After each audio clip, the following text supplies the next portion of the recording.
The situation in Chushul sector of the line of actual control is tense but under control.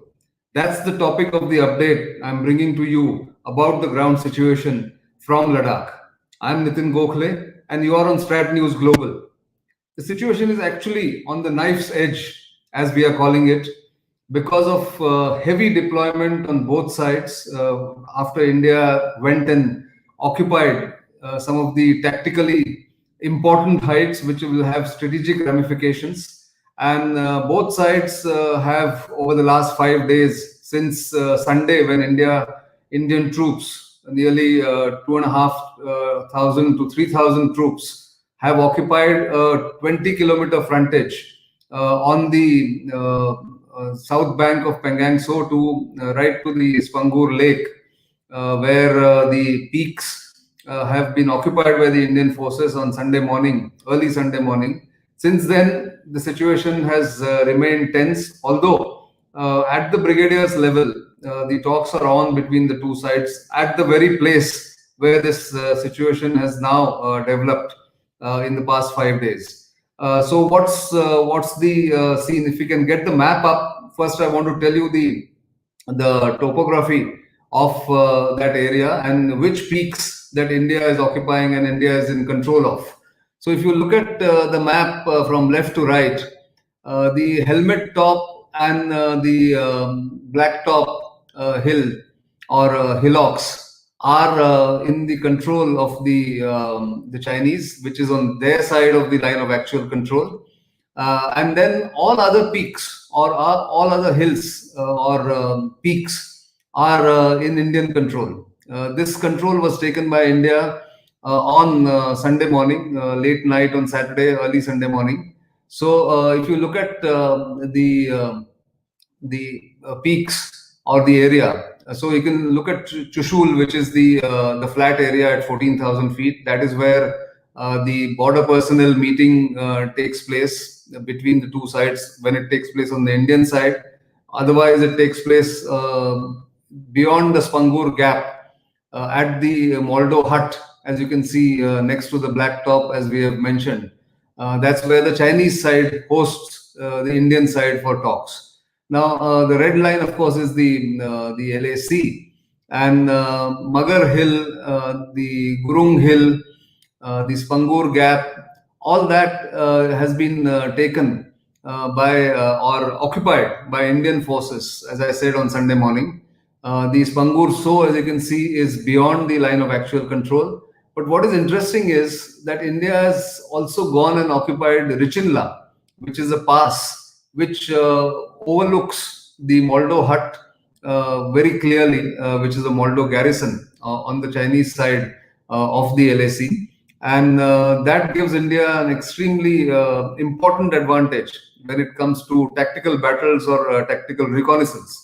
In fact, as you will recall in the update that I had given 3 days ago, India had taken the advantage of an improved ISR capability, which is intelligence, reconnaissance, and surveillance, or intelligence, surveillance, and reconnaissance, and had managed to outrun or outpace the Chinese troops to the top of the peaks that have not been occupied since 1962. It was an unwritten kind of an agreement between the two sides. But India, realizing that the Chinese were up to some trick again, and the vehicular movements that they saw on the night of Saturday, went and sat on those peaks, as I have reported to you. So what is the current situation? The current situation is that having occupied those tactically superior, tactically advantageous heights, the Indian side is now trying to consolidate. It needs a lot of effort to keep the troops supplied with food, water, essentials, even shelter and ammunition. Although the ammunition has not been expended, but it needs to be supplied and kept nearby. Replenishment of ammunition, food, water, all that. But because of India's smart tactic and the strategy that was adopted on Sunday morning, the Chinese commanders on the ground are actually fretting, fuming, and even are angry at the moment as the reports from the ground are coming. They're angry at being outmaneuvered. The shoe, as it were, is on the other foot because for at least a couple of months since the standoff began in early May, Indians have been caught by surprise at a couple of places, although at Galwan, the fight back took place, and of course, we all know what happened there.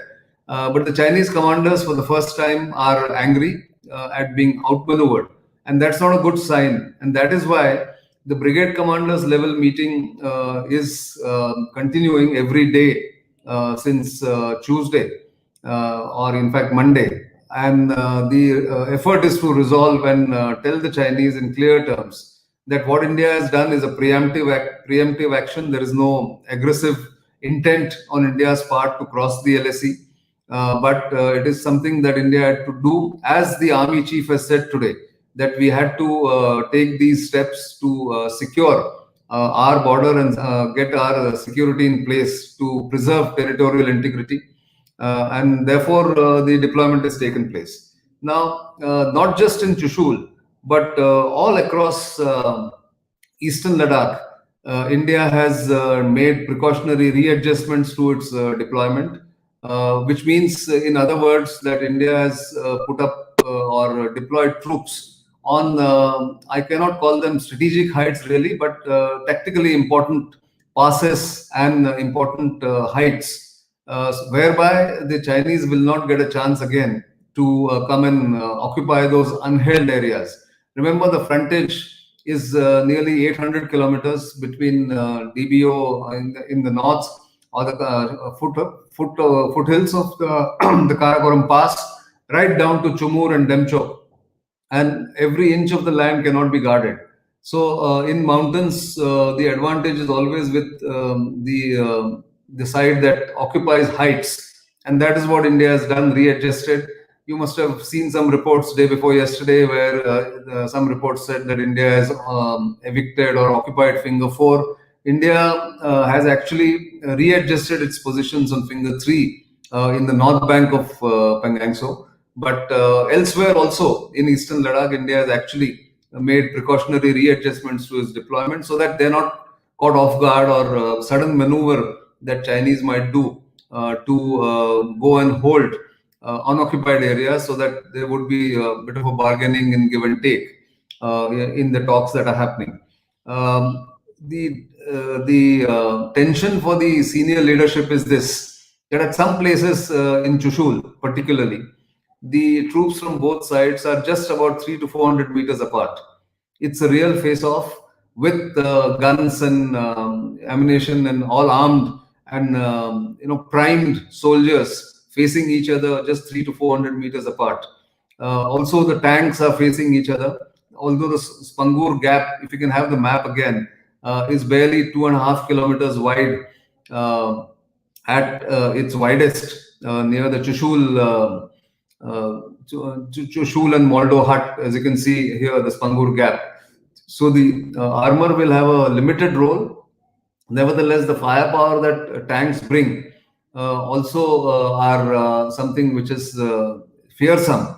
And therefore, if tanks are there on both sides, then people have to watch out that no inadvertent mistake takes place, and two sides do not then know how to control the escalation. That is the big worry for the senior leadership, and therefore the constant discussion between the brigade commanders and the hotline being open 24/7. That's what is happening. Now, what are the terrain difficulties? What are the temperature difficulties? We are sitting here in, say, Delhi or in other metros or the smaller towns of India. The temperature is perhaps 20 degrees, 25 degrees, 30 degrees. Temperature at super high altitude is already below zero. At night, it goes in the negative, and the wind chill factor adds to the misery of the soldiers who are out in the open. Shelters will take time to reach those heights where the soldiers are occupying those heights, which are above 16, 17,000 feet, because Chushul plain ground near the BPM hut is about 14,000 feet, and then people have climbed up to these peaks. Elsewhere in eastern Ladakh, in Depsang and DBO and beyond PP14, northwards of PP14, that's a super high altitude also. and soldiers need third stage acclimatization to get deployed at 16,000 feet, where the temperatures are already below 0 degree. And therefore, please spare a thought to these soldiers. We might think it's a game of IPL, where slog overs have begun, or we are sort of playing the last over or two between India and China. But that's not true. This is real, and this is something that the soldiers have to go through day and night. Please spare a thought to for their condition and the situation they are in. They're guarding the borders at the cost of their own health, and of course, they're extremely fit, as was evident in the way they climbed three or four different units. I would say the numbers are about 2.5 to 3,000, as I mentioned, in Chushul alone, when they climbed those peaks. So living in open is a big challenge. The terrain is not easy. The getting even drinking water up there is a problem, because nobody has lived on those heights or on those peaks. So therefore, no infrastructure, no facility exists on those mountains. Remember that. Even getting basic drinking water is a problem. Of course, the Army Chief General M.M. Narawane's 2-day visit or 1.5-day visit to the frontline posts, he, I'm told, also went to Chushul to meet the commanders there and some of the troops there, has come as a big boost, big morale booster for the troops there. And certainly the soldiers will feel that the leadership is with them and giving them all the support that is needed. Of course, General Naravane, in a short bite given to a news agency, has already admitted the situation is very tense. But he has also, at the same time, mentioned about the diplomatic military engagement as a way out. And that is something that is already being worked out parallelly, I suppose. Raksha Mantri Rajnath Singh, as all of you know, is in Moscow. And in a short while from now, maybe in a couple of hours, he's likely to meet his Chinese counterpart. The request had come from the Chinese side that their defense minister wanted to meet India's defense minister.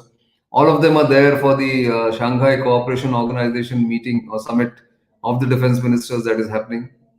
Next week, Foreign Minister Jaishankar is also likely to be in Moscow, and he has already declared that he's looking forward to meet his counterpart, Foreign Minister Wang Yi of China. And all of them, in fact, Jaishankar and Wang Yi, have said that talks are the only way out. And I think even the military realizes that the ultimate solution will have to come from above. All the options are being explored. How the de-escalation first at Chushul and then elsewhere across the eastern Ladakh border will take place. But as we see it, the next 2 or 3 days are likely to be crucial. The troops will be on a knife's edge, as I mentioned right at the beginning of the program, because they are not too far away from each other. Tempers are running high. One side feels slighted for being outmaneuvered and outrun in the race to the top, and that might lead to something that even the Chinese side does not want. And therefore, the challenge for the leadership is something that they will keep their eyes and ears open, and will see to it that the situation does not get out of control. That's something that the military leadership is looking for. Remember the climate there and the terrain there. It's a high altitude desert with temperatures dipping down later in the year when the winter sets in to -20, -30 degrees. It doesn't snow too much, but the wind chill factor just takes the temperature.